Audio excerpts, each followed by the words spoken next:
You. Hello.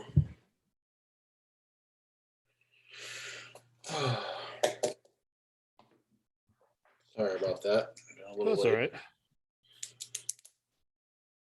All right, I have all the movies you mentioned. I also put the 91 movies on there too. Hearts of Oh, Darkness, My Girl.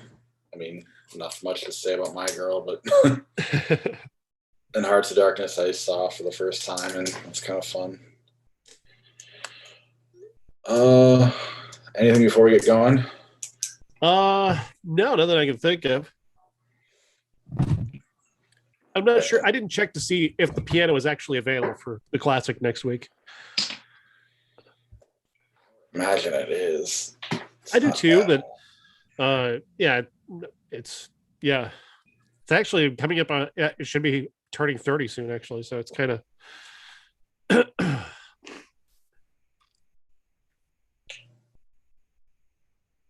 93. Yep, it's available. So next year it'll be 30. Well, 2 years. Right. Yeah, I forgot what year it is. We're practically in 22. It's fine. All right. So you ready then? Yep.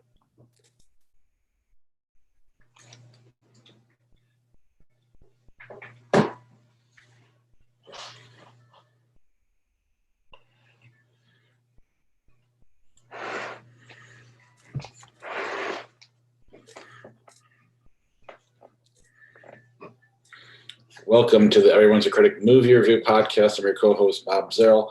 With me, as always, is professional film critic Sean Patrick. Visit us at IHateCritics.net, everyone'scriticpodcast.com. We're on Facebook, Twitter, Instagram. Our handle's CriticsPod. Listen to us at Apple Podcasts, Google Podcasts, Spotify, Stitcher, Alexa, all your podcatchers. If you could rate and review the show, give us a 5-star review, and let us know you did it. We will give you a copy of, or the next one to do it, we'll get a copy of the 4K Blu-ray of I Spit on Your Grave. That's we'll right. read your review on the air. And if you want to hear our in-depth conversation about that, along with Sean's sister, Amy, one of my favorite episodes we've ever done, you can head over to patreon.com/criticspod to listen to that as well. I do believe we released it on our mainstream as well. But other things we have there are we started doing music stuff over there. We've reviewed Nirvana's Nevermind. Not really reviewed, just kind of talked about it more from a different perspective. It was like that old Chris Farley sketch where he talked to Paul McCartney and just said, you're so great. Oh, and then at the end of it, it's like, I don't really know this song. And because we couldn't play the music because of copyrights, I guess we could have done that, I guess. But it was all honest and natural. And, yes. And then we did Metallica's Black Album. We're going to be doing a Beatles episode here shortly. I'm excited about that. I've already got my insults to anybody who hates the Beatles lined up, ready to go. So patreon.com/criticspod if you want to hear that stuff. A little more unscripted us. Not that we're scripted here, but we have a format that we follow, and there is just kind of we're winging it, and it's kind of fun. And then TeePublic, if you head over to IHateCritics.net, click on our TeePublic page, you can get access to our merch, or go to teepublic.com and search CriticsPod. Sean sent a couple smart work. I don't know if you make shirts out of them or not, but they're pretty awesome, so we probably will. Nicolas Cage and Kevin Spacey. Did you do that, or did your cousin Jeff, do that? that's all Jeff. Oh, he actually did that? Wow. Yeah. That was nice of him.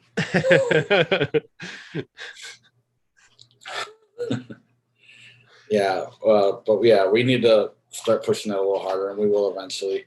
But we do have some great stuff over there. Willem Dafoe, Cameron Diaz, some fun. Cameron Diaz's shoulder, inside jokes from the longtime listeners,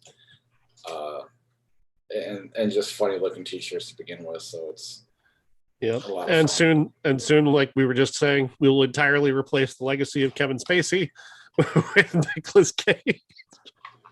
Yes. All right.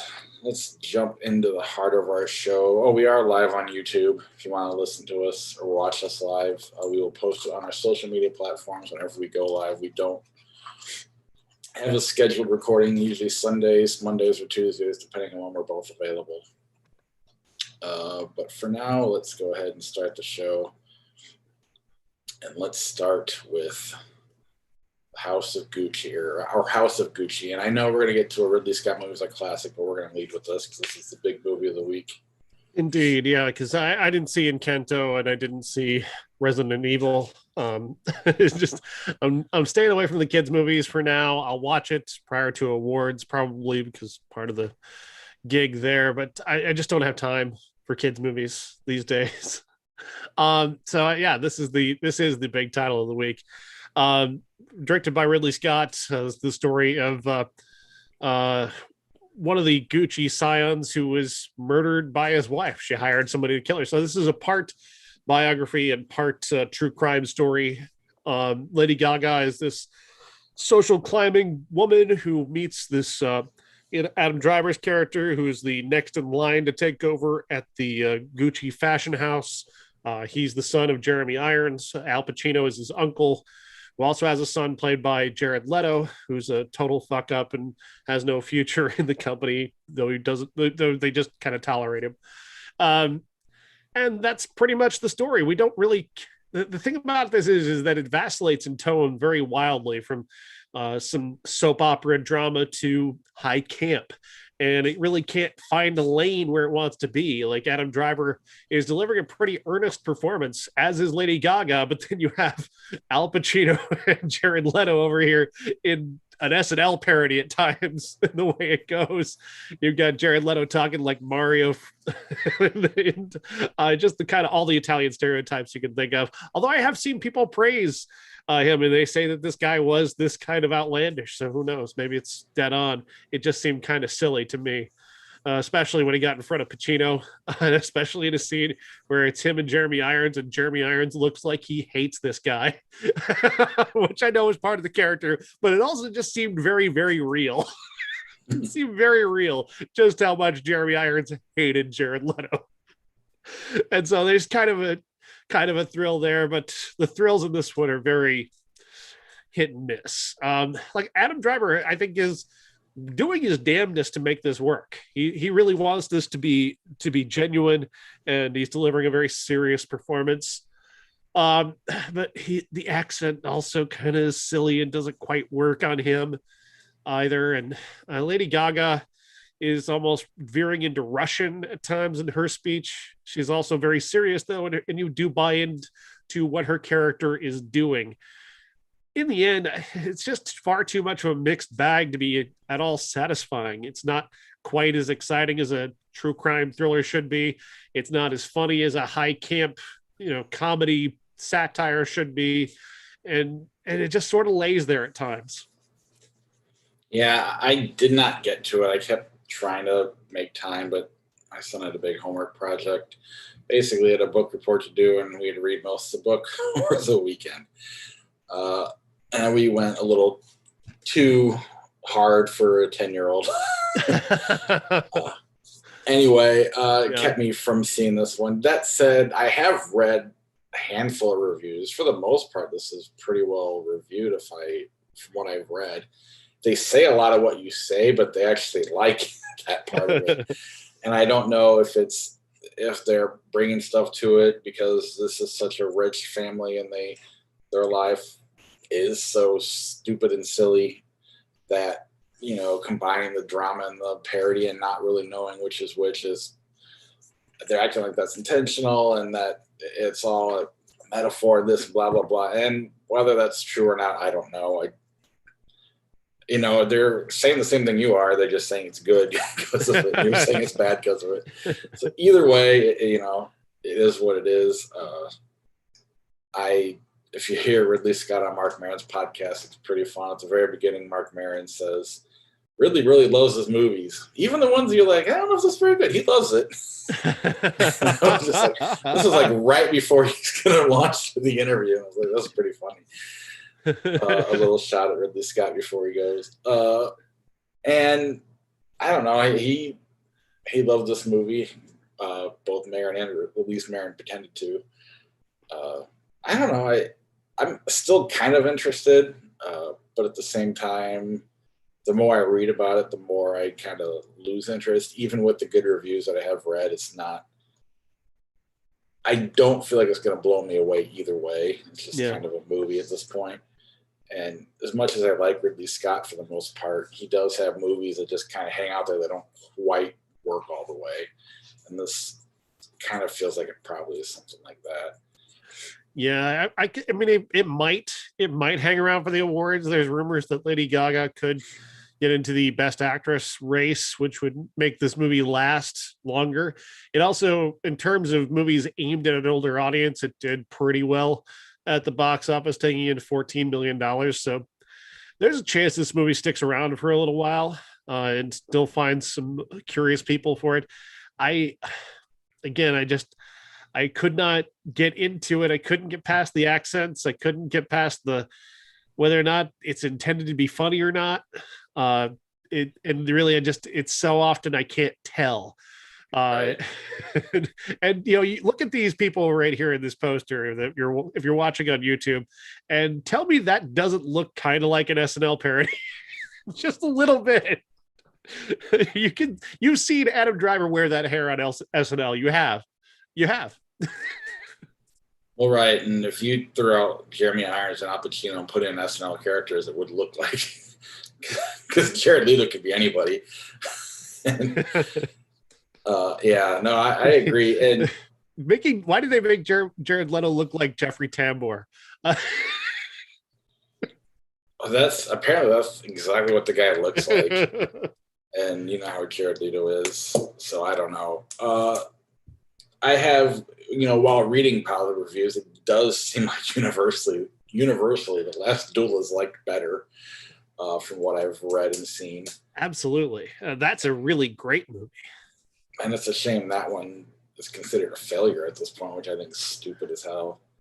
Yeah. And I know you mentioned it last week about what Ridley Scott said. I got to hear more in context. Yeah. It's not, as a headline, it sounds silly. In context, it makes a little more sense. Yeah. He's not wrong, but at the same time, it's like, don't say it. Sometimes you just got to take your lumps and move on. It's not like it's not like saying it's going to sell the movie at all. Right. Are you going to shame kids into going to see The Last Duel? Kids just don't want to learn anything anymore. And again, there's more context failure. It was a marketing failure. They didn't market the movie right. They didn't really give people a better sense of what that movie was really about. And that's where that failed. It wasn't the kids going, I don't want to see that movie with those big stars. People love Adam Driver. It was a marketing failure. Yeah, they love all three of them. And Matt Damon maybe a little less lately, but yeah. Well, but that's the thing too, though, is that's the crowd that would have liked this movie. The people that have kind of turned on Matt Damon lately, because it does speak to where he's screwing up. I think the movie and the woke section, which I hate using that word, right? But for lack of a better word at the moment, that crowd would have loved Last Duel if they watched it, despite some of the dumb shit Matt Damon said. But I don't know. I love that movie. So I do too. Just wanted to talk about it one more time. Anything else on House of Gucci? Not really. I don't see it. I don't want it to stick around. I don't hate it. I just don't care. I'd like it to see it just fade away. It's not important. There are so many better movies out there than this.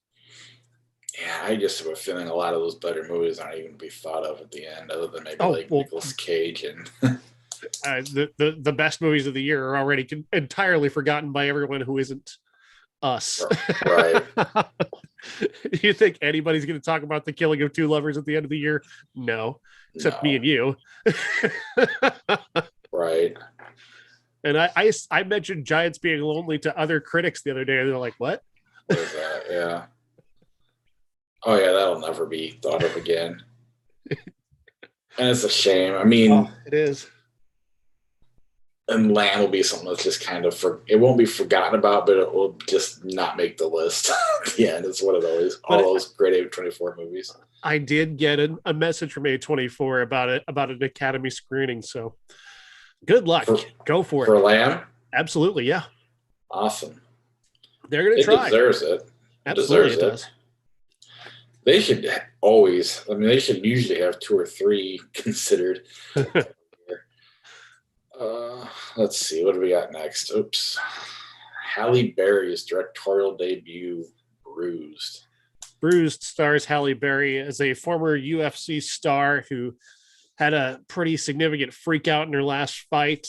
She jumped over the fence that lines the UFC ring and ran away. And after that, her life kind of went in the toilet. She couldn't go back to fighting, so she just kind of languished for several years.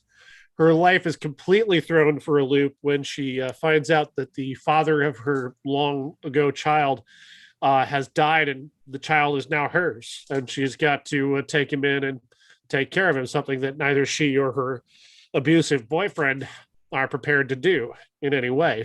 They're both kind of alcoholics, and she's got no prospects. She's just lost her job.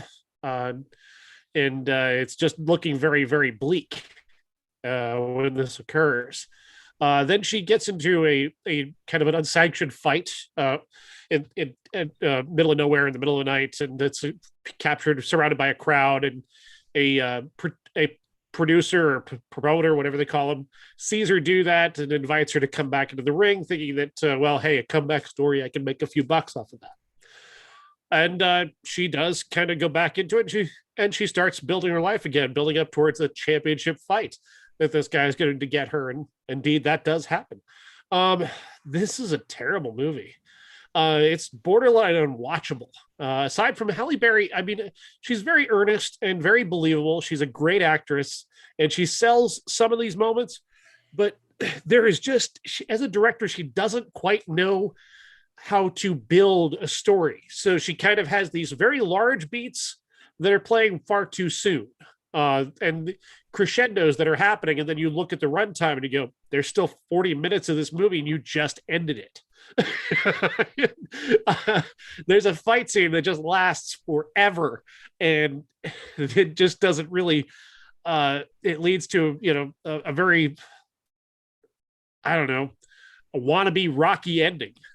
And that doesn't quite sit well. But none of this movie sat well with me. I was angry during this movie, and just the way she's not a bad director either. Like, she knows how to, put everything in the right frame. But I think the edit did her no favors, and trying to jam in as many things as she did. There's this forced sort of lesbian romance thing that goes absolutely nowhere and completely derails the only really great performance in the movie for no good reason. And in the end, that ends up going nowhere. And I don't know, she tried to do way too much with this, and it just comes up very well short because of that. Yeah, I almost wonder if you could edit this movie properly and make it decent. Because that's the problem with it, is it's for the most part, we tend to praise passion projects. In this scenario, it's definitely a passion project for Halle Berry. But, and I'm trying to say this in the nicest way possible, she was in over her head. She, like you said, she put way too much into it, story-wise. And I know she didn't write it, Michelle Rosenfarb or whatever. I'm looking at this poster. Yeah. YouTube. She wrote it, and I don't know, where that, between her, Halle Berry, and the editor, what, whose fault it was. But again, this is her first directorial debut, and everything. I appreciate her effort, but the wannabe Rocky ending, just don't even say who wins, because at that point you're better off. She already achieved what the character needed to achieve from that, so it didn't really matter. You cut out the lesbian romance altogether, and I understand what she's going for, trying to make, she's definitely thinking about Monsters Ball when she makes this movie. She's thinking about other, great movies and just trying to cram too much into them and, combining all these different movies into one. And a lot of times less is more. And this movie would have definitely benefited from being less. I mean, the kid thing is almost an entirely different movie at times because I know she needs the kid to provide the motivation to get her to fight, but realistically, where she was in an abusive relationship, 5 years out of the ring, making a comeback, there's plenty of story there. There was enough. Then you add the kid thing on top of it. It just kind of, it's too much. It's misery porn at a certain point where it's everything is just so miserable in her life that it becomes sort of exploitative of just how bad things are in her life. But, and I mean, like you mentioned in our little text, there's a montage in it, which God, a punishing montage. And like, again, it's just cramming too much into one thing. And even that if you montage was like 5 minutes long. I mean, they got in the entirety of whatever that Beyonce song or whatever that was. This is, what was it, 2.5 hours, 2:20 or something like that? Yeah. It needed to be 90 minutes, 100 minutes tops. Yeah. If you could get it down to 90 minutes, I'd like to give it another shot. Because I like to, when people take on a passion project and try something new, and I do think there's a lot good here, but the collective is like the internet troll in me wants to make fun of her for trying and failing, but that's wrong, because there is good effort. There's a lot here that is good. Like you mentioned, the performance from her trainer, she was awesome in this movie. But again, there's just too much, and we keep going back to that. And I know it's turning into a broken record. But it's the truth, though, and you're right. There are good things here. The fight sequence isn't bad. It's not bad at all. But it goes on for way too long, and where it arrives in the story, it should have arrived right after the montage. You need to go from the montage into the fight, not into another series of melodramatic downward spiral stuff like the lesbian romance, which comes off like she was really sad, so she had sex with a woman, which is not a good look. No. It's not a good look at all. Not a good look at all. Some have even called it queer baiting, which I don't disagree with. It's almost like trying to be so woke that you've included I'm having sex with women now. Like that's kind of how this comes off. And I know that's not the intent. It's just kind of how it comes off when you slap it in where you do. Because again, we should have gone from the montage to the fight. And they don't. There's another 30 minutes between the montage and the fight. And it's anger inducing having that happen that way. Yeah, I think he's trying to be artistic with that scene, and it's just not. It's not. And the other thing that this movie suffers from is that Halle Berry, maybe she's not an A-list actor anymore, but she's so well known that her as a star than her as a director, it's hard to.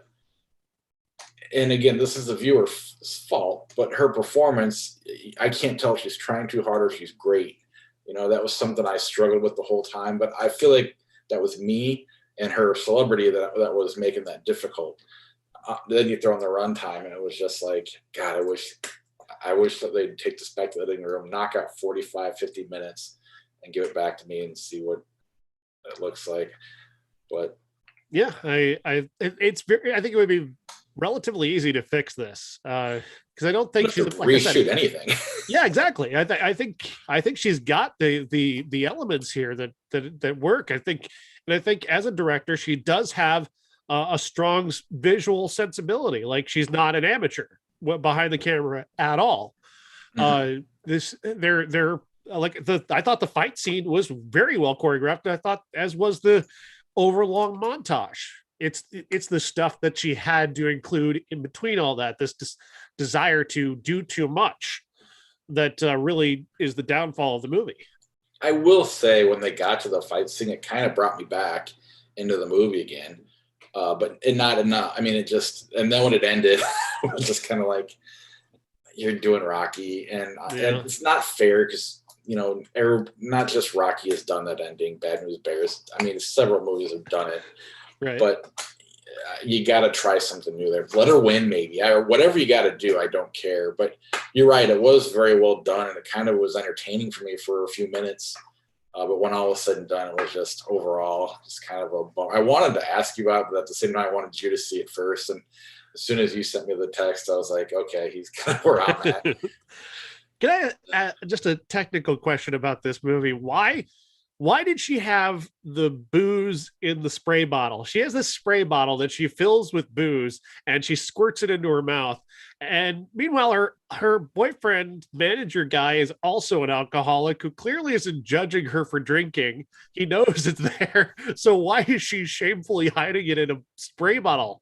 That was a totally unnecessary inclusion. She must have just thought, this sounds like a really great idea, but she didn't think of how that would look from a logical perspective, because there's alcohol all over their house. she literally takes alcohol from her boyfriend and pours it into the spray bottle, hoping not to wake him up, because apparently he doesn't want her drinking. He's as drunk as she is in the movie, and maybe drunker. So it didn't make any sense. And then they spend too much time going back to it later on. Yeah. So it's just more time filler that could have been cut. He wasn't a good character. He wasn't a good person. He wasn't going to get upset that him being upset that she's drinking is just him being an even worse character, because he's a hypocrite and he's already a bad guy.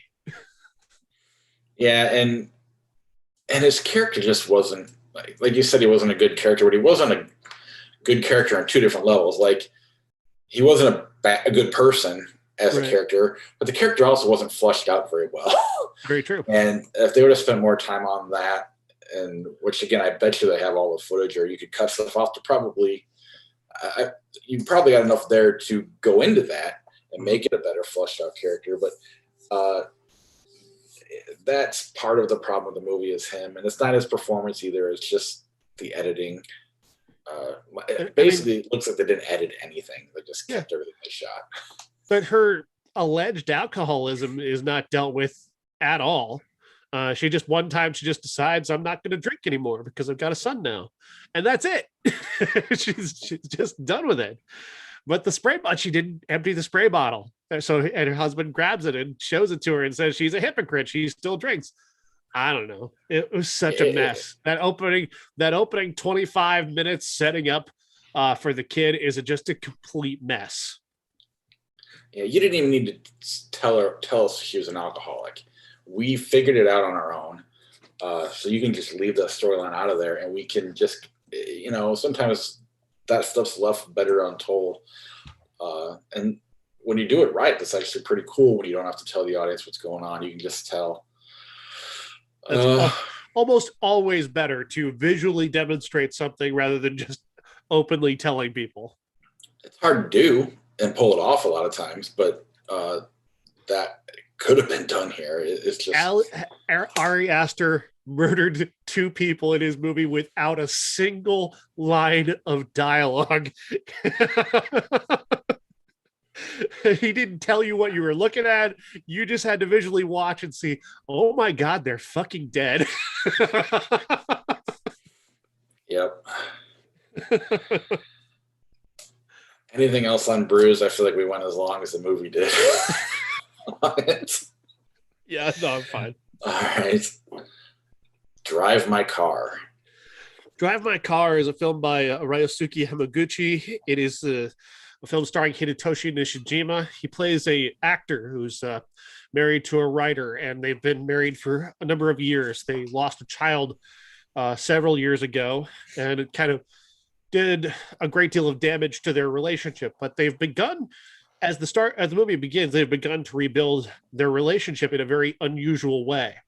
They've begun having sex again, but part of their sex is her telling him a story that she's working on, this very aggressive and transgressive story about a teenage girl who breaks into the home of the boy she has a crush on, and wanders around his house and spends time in his room, and has this thing where she takes something from his room and leaves something of her own, something like a tampon, like a used tampon. Like, yeah, exactly.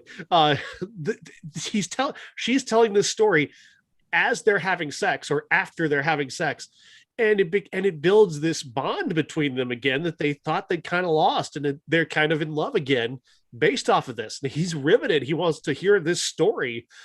He also likes having sex with her, but so he also wants to hear this story, and he loves how this is bringing out this whole new romantic side of her. And then she dies, and a whole other story begins. Like, literally 25 minutes into the movie, we get the credits. And a whole other movie is starting, because he's off to Hiroshima, where he's going to be a play director. He's going to direct a performance of Uncle Vanya, and he's going to choose the cast and how it's performed, and oversee all of that. And there he sets about this new relationship with this woman who is assigned as his driver, who he didn't want to have a driver, but they forced him to have it for various different reasons. And so they begin to, there's not a romance. She's much younger than him. He's in his mid 40s. She's in her early 20s. It's not romantic, mostly because she would be the exact same age as the daughter he lost several years ago. So that's completely off the table. But with that off the table, you get this even deeper, more meaningful father-daughter sort of relationship, or at the very least, a very close friendship. And that's what drives the final act of the movie. It's incredibly beautiful. But this whole thing is incredibly beautiful. There are so many wonderful twists and turns. The way they use Uncle Vanya, and the way that other people's art can bring something out of you. At one point, he's advising the young actor who is playing his Uncle Vanya how Chekhov, the writer Chekhov, his work reveals the actor. And you have to have something inside of you to perform Chekhov, because you're going to have to lay that out for the audience. And the young actor says, I don't think I have anything in me. And it is devastating and beautiful. And it's a moment. And there's so many great moments here. To talk about this in comparison to something like Bruised, this movie is 3 hours long, and it does not feel 3 hours long. It is so beautiful and meditative and inviting and engaging. I just adore this movie. That sounds awesome. When is it available to be seen? It should be available right now. I thought it was available this week. Oh, I guess I didn't try horribly hard. Okay, that's good to know. I mark that one because that sounds fantastic. I'm assuming one of the best of the year. Absolutely, it is. It's right up there in the top 10. It's just so good.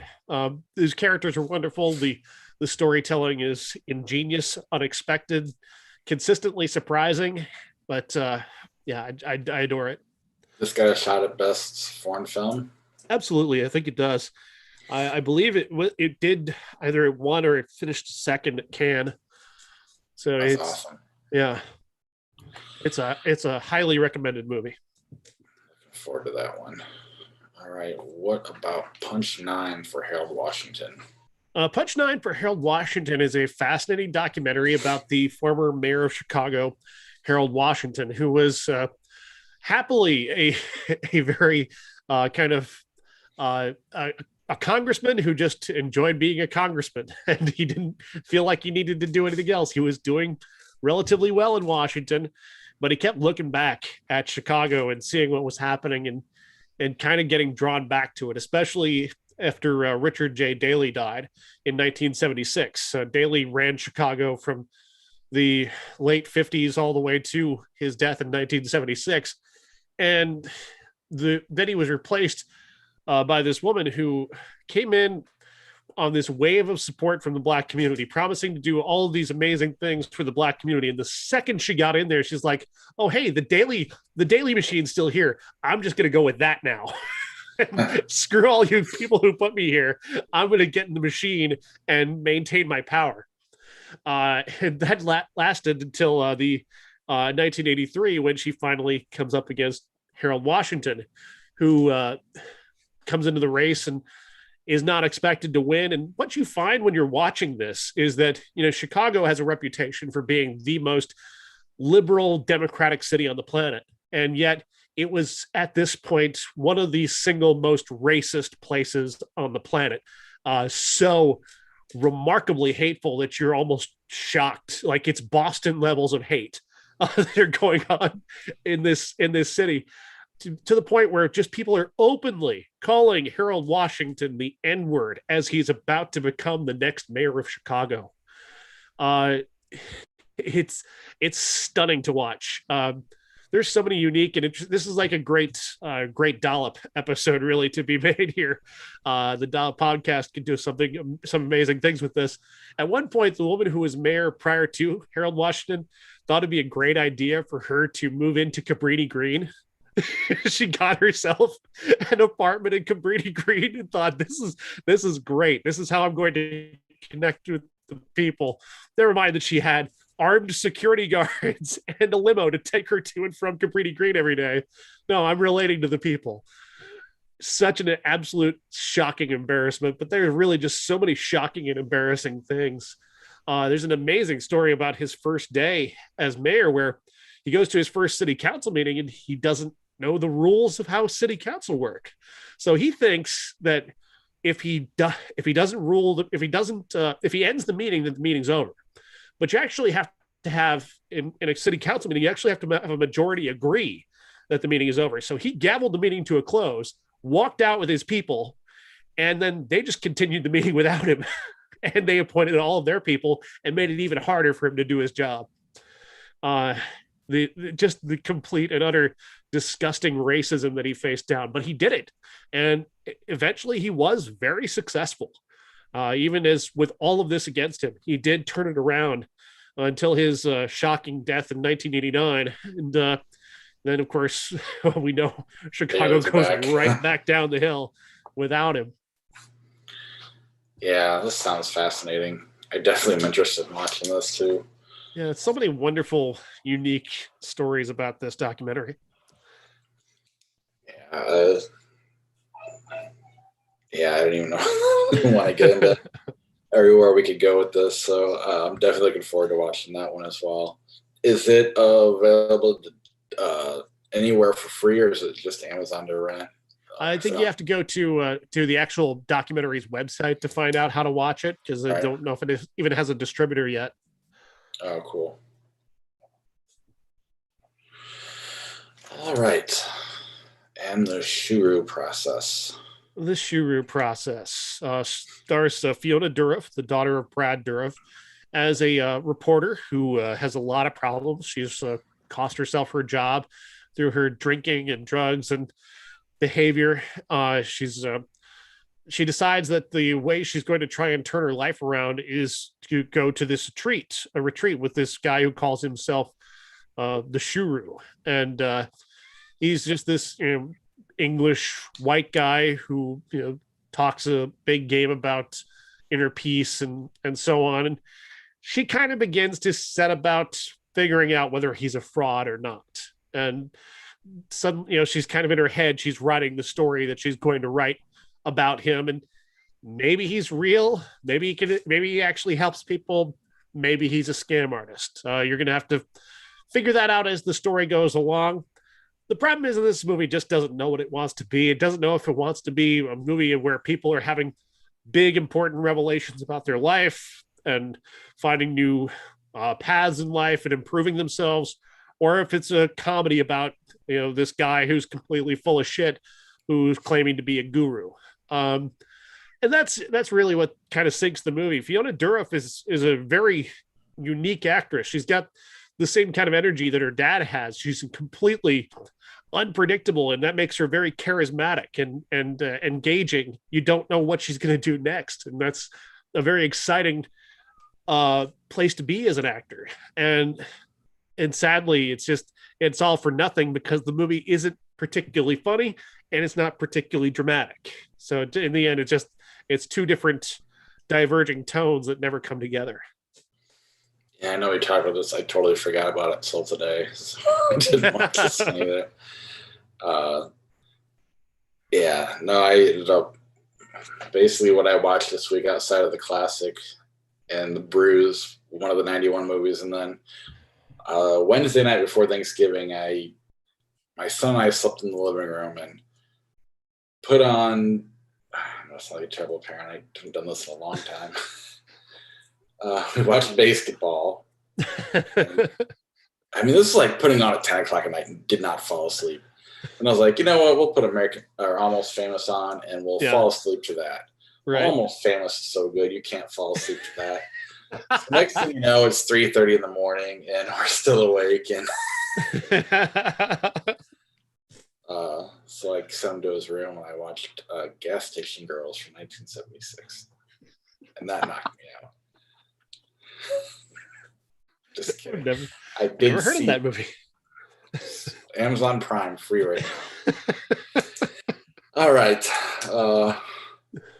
I didn't really get very far into it. The girl's uncle dies. He owns a gas station. I was just to take it over.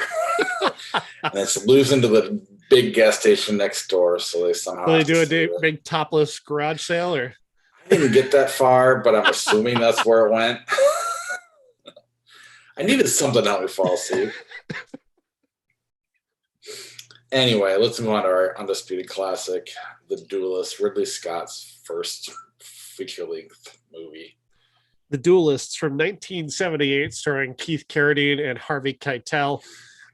Keith Carradine is a well-regarded soldier who is sent on an errand by a general to go confront this General Farad, played by Harvey Keitel. He is, as we've previously seen in a duel, he's nearly killed a man who happens to be the son of the local mayor of Strasbourg, where they are located at this time. They are members of the French army under Napoleon. So he's sent to confront Farad and tell him that he's confined to his quarters and set to be arrested for what he did. Farad takes this as an insult and sets about trying to duel Carradine's character, Dubert. And this sets off a lifelong feud between them that will culminate with several different sword fights over the years, duels that will nearly kill each of them on different occasions. This is a movie that is incredibly ahead of its time when you think about it, because without even trying, it's about toxic masculinity and this idea of manhood and what it means to be a man and have honor and nonsense like that ends up convincing men to kill each other for no good reason. There is no good reason for either of these guys. At a certain point, each of them seems to forget why it is they hate each other to begin with. Right. And Carradine never really hated Farad, or Dubert never really hated Farad from the beginning. He was just doing his job and got drawn into this guy's nonsense. But out of a sense of honor and defending his own masculinity, he has to go along with this and continue the fight. And as many times as he thinks he's out of it, he keeps getting pulled back into it. That said, I mean, it's a great looking movie. And like I said, I think it's critical of that mindset. It's not openly critical of that mindset, but I think it is in a way intended to be critical of that mindset. And so in that way, I do think that it is ahead of its time in that way. And the sword fights are incredible. The violence is incredible. The cinematography is amazing. This is a really incredible debut film. Yeah, I was kind of surprised. At first, I got a little bored, but as it got going, it definitely kept ramping up for me, and I got more and more involved in it. I was really quite impressed. And, really, if you look at Ridley Scott, he definitely has kind of taken this kind of tone more than once in his career. Maybe not the toxic masculinity, but definitely he's gone feminist a few times, several different times. A lot of strong leading women in his movies. Yep. So that's a pretty cool concept that he was, from even the get-go, was, I don't know that he was going for that, but I definitely think it's something he was annoyed by. And I think that's just really cool. I was really impressed with this movie, and quite frankly, it was like, this should have been a classic when we did the last duel. It made so much sense. Yeah. I wish you'd have thought of that. And I guess when again, Ridley Scott was on Maron's podcast, and when Matt Damon came to him with the script for the last week, was, I know you already did The Duelist, but hear me out. And and I don't know. I was really, really impressed with how this movie just keeps building on itself. And I don't know, just in a very well-made, entertaining way. It's really it's a good. very patient film. Like, it does allow time for these characters to breathe and to, have lives. At least Dubert's character certainly does take on a life, whereas Farad seems to be kind of eating himself alive with this obsession with having this duel and seeming to want to die in a duel eventually. And this movie is very critical of that mindset of both these men, allowing themselves to end up where they end up, considering all the privilege that they have. Uh, they can't, like, at a certain point, it kind of turns on Carradine's character, and he becomes somewhat. He rescues Keitel's character on two different occasions, even though he knows that he's still that this is going to continue their fight, which he seems to want to end, but he ends up saving him anyway. And it's because of honor. I have to keep up my honor. And it's just code. It's just code for, I've got to continue to prove what a man I am. But I mean, basically what you're describing would work great in like a Monty Python or a Mel Brooks kind of a movie, and that it's not funny. Right. But at the same, I don't know. It was interesting. I mean, this went from what I perceived to be homework, which again, I shouldn't have thought that was where this guy doesn't really make homework. But that's what I thought we were getting into. And then it just kind of gradually got more and more interesting. And I don't know. It's really, really cool and interesting. And it borders sometimes on absurd, which I loved. The absurdity of the violence and the absurdity of continuing the violence and continuing the feud. It borders on comical. I think there was a movie that did something like that. And I'm probably just thinking of The Black Knight and Monty Python. It just never gives up. That's Harvey Keitel. That's Keitel's character essentially, is the Black Knight. But at the same time, it's just, I don't know. I bought it. I wasn't pulled out of the movie. It worked in the context of what was going on, and I was just really, really impressed and kind of glad I got to see it, because I would have never watched this movie on my own. So I'm very happy that I got to. Yeah, I'm with you on that. I'm surprised I never watched it before, but it's just one of those things that's been out there for a very long time, and I just never thought to watch it. All right. Briefly, we'll run through 1991. I watched Hearts of Darkness for the first time. I know I've wanted to see it for years. It's the documentary about the making of Apocalypse Now. And I thought this was fascinating too. The whole thing, just an artist trying to grasp what it's like being an artist and not trying to sound pretentious, but then being pretentious. I don't know, just interesting, neat. Martin Sheen has a heart attack in it. Marlon Brando's the pretentious asshole. Dennis Hopper has no business being in the movie. It was just really, really interesting. A movie probably never went through so much chaos as this did. Yeah. And they caught it all on camera. So I definitely recommend, if you ever get a chance to see this movie. It's fascinating, and there's a certain bravery to Francis Ford Coppola to allow himself to be seen as he's seen here, and part of that, of course, I think his wife directed this. Yes, and so I think that's part of why he was so willing to be so this character in front of the camera, be captured in the way he is. In all of his hypocrisy at times. It's a naked sort of thing, and I do appreciate just how much that must have been very hard for him to see when he did watch this. That's really what makes this so exciting, is just how bold it is in that way. Oh yeah, I mean, it's some of the shit he says is embarrassing. Yeah. And Marlon Brando comes off as just the biggest tool in the history of tools in this.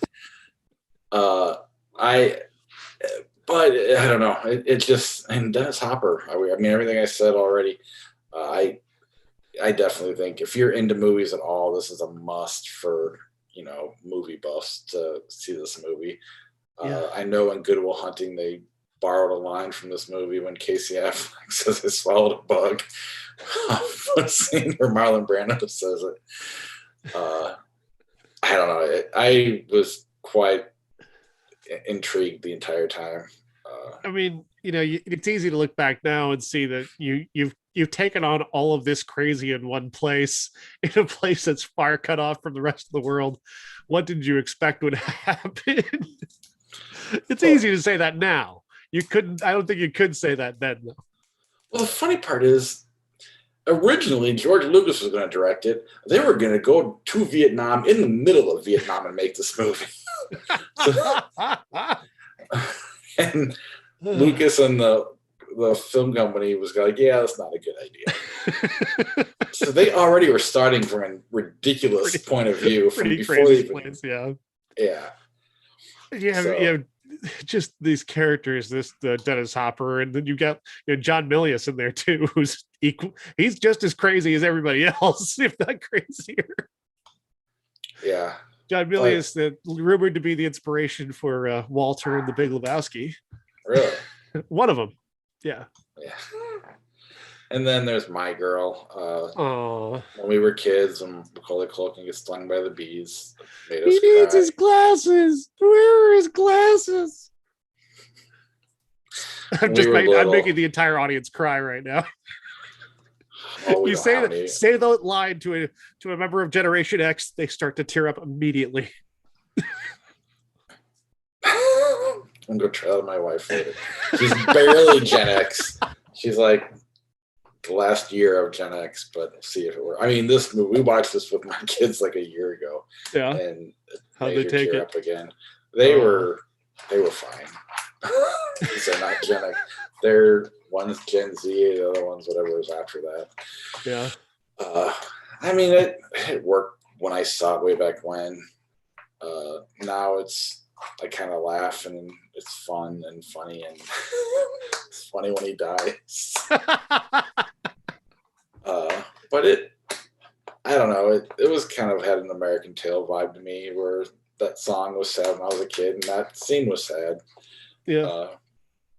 But now I've seen too many movies and there's nothing sad anymore. You've got a very large callus, a very large My Girl shaped callus now. Yep. All right. That is our show. We will get to Flick Chart in a moment. Next week we got Hand of God, The Power of the Dog. You said Wolf, maybe. Vendetta, The Scary 61st, Death of a Telemarketer, Project Space 13. Is that what it's called? Sphere 13, maybe. My handwriting sucks. Our classic is Piano. In 1991, we have a Play in the Field of Love and Star Trek 6 Undiscovered Country, so most likely you will not hear us talk about those movies next week. And let's see what Flip Chart has to offer. Yes. All right, Ghost Rider or The Green Mile? It's Green Mile, I guess. Ghost Rider's pretty bad. Yeah. Not in a fun way either. I've never actually seen it. In and Out, Days of Thunder. I like In and Out, but Days of Thunder is a lot of fun for me. I'm getting a weird nostalgia for it, so I'm going to go with that one. It's fine. I don't remember In and Out. Enemy at the Gates, Save the Last Dance. Save the Last Dance. Absolutely.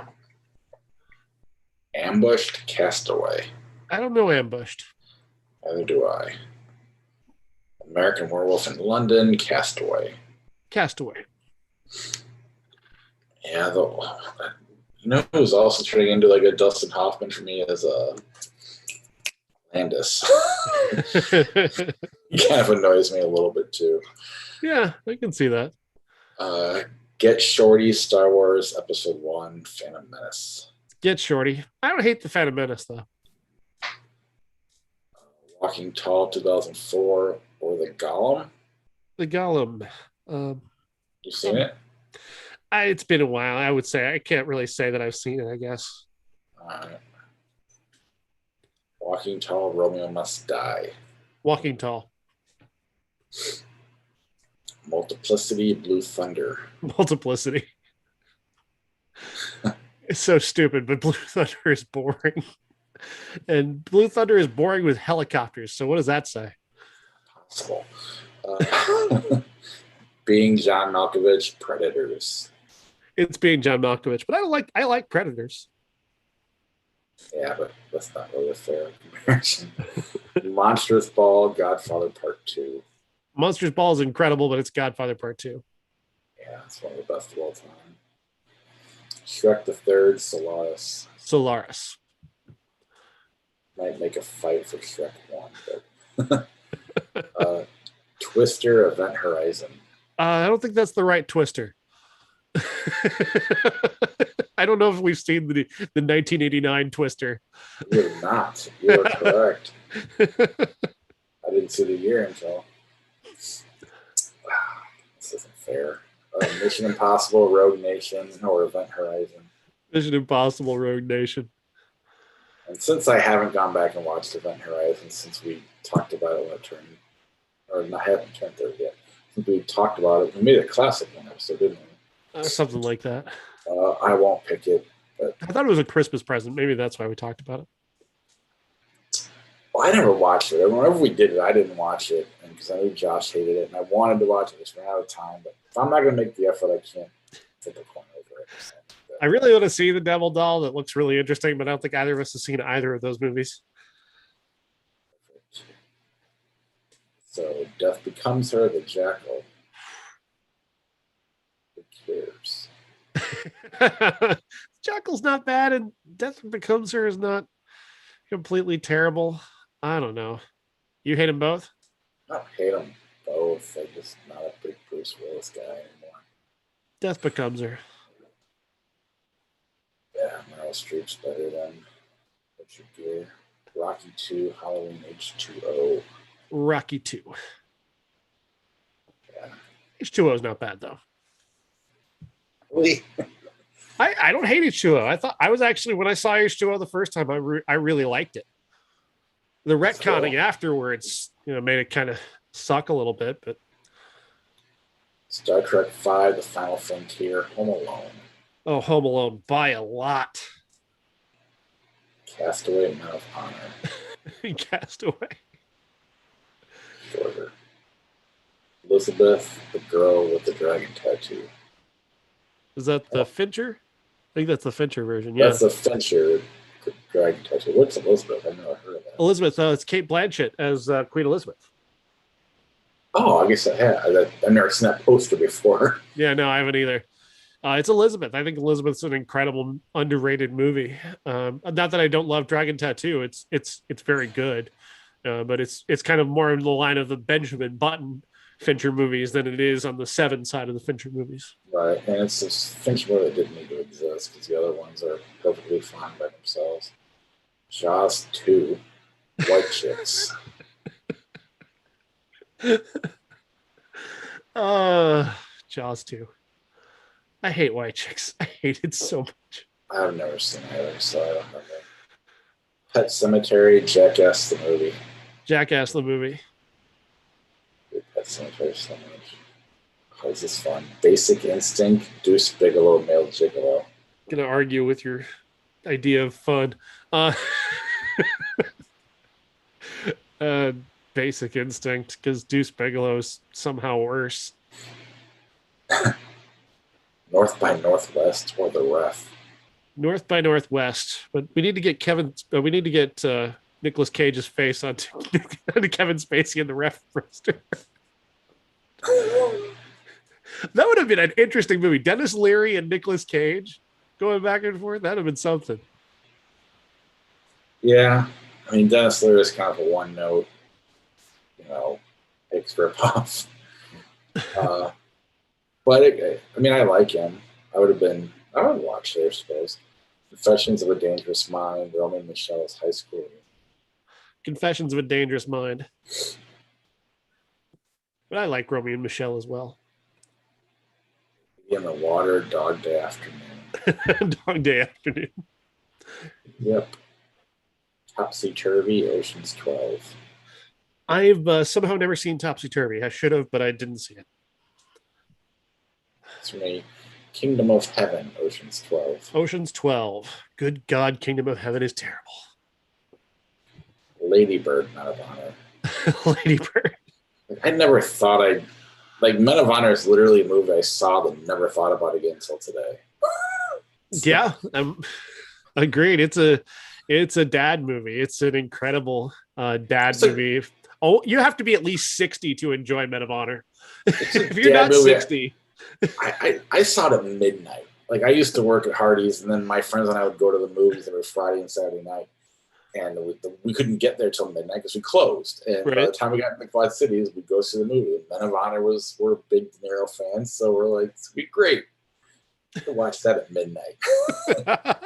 You were asleep before it was over. I thought Manhattan Paranormal Activity 4. Manhattan. Yes. Waiting, Be Kind, Rewind. Where do you come down on this one? Probably Waiting. I don't love either one of them. I'm kind of on the side of Be Kind, Rewind just because I use the terminology sweeting pretty regularly. That's pretty become a go-to reference for me. So I kind of have a real big soft spot for that movie. Yeah. And Waiting, I don't feel like it holds up very well. And I haven't gone back to watch it. I worked in the food industry, so not that any of that stuff I ever witnessed, but I could relate to some of the. And plus, I don't know. I don't know if I like Ryan Reynolds better than Jack Black. I like them both a lot. Let's just flip. Let George decide.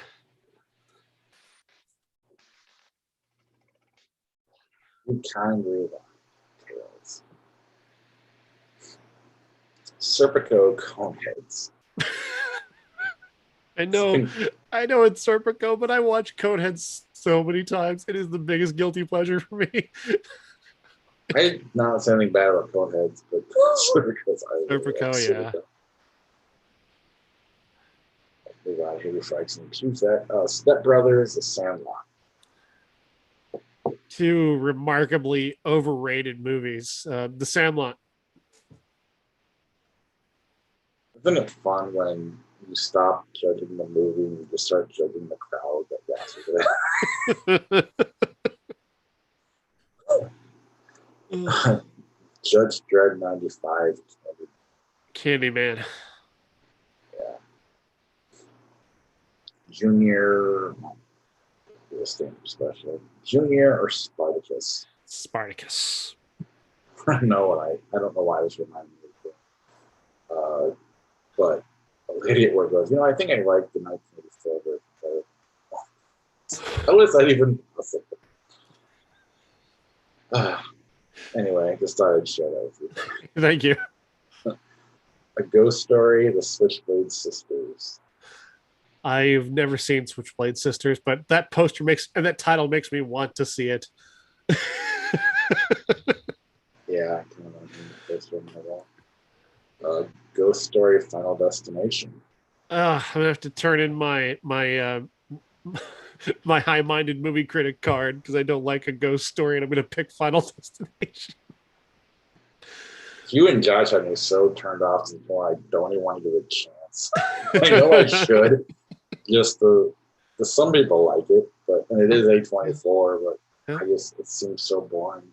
It does. It so does. The same dimensions of dialogue. No, I've never heard of it. Avengers Infinity War Monster. I agree. Glad we didn't put this. The superhero movie. So I Married an Axe Murderer. Halloween 2007. So I Married an Axe Murderer. Really? You like that movie? I don't like it, but I certainly don't like 2007's Halloween. Sorry, next mirror. Let's say it is tails. It's dark. I got the light shining at me that I can't see. Just because there's no place to put this, I just want to tell a quick story. I've got a Tumblr page. I love Tumblr. I'm a big fan of Tumblr, even though I'm a 45-year-old man. But nevertheless, I post all of my reviews there on a pretty regular basis. And I got the funniest comment this week from somebody. So I posted my review of F9 again, just to try and drum up interest in that review again. And somebody commented on there saying, this movie, I hate this movie. Those guys who made this are science deniers.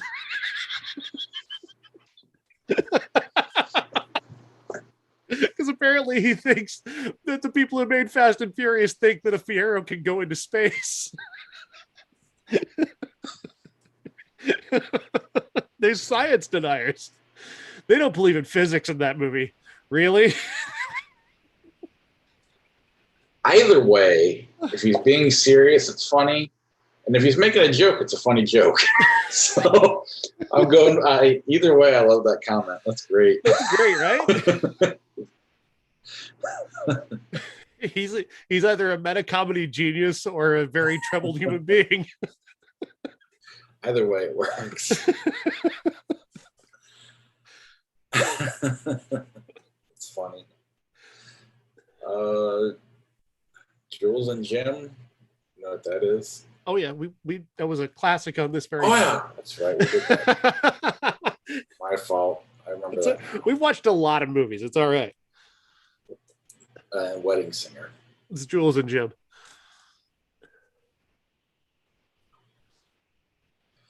Fantastic Beasts and Where to Find Them. Nicolas Cage's American Beauty. See, that'll be easy to change that poster because he can just put Nicolas Cage's name over Kevin Spacey.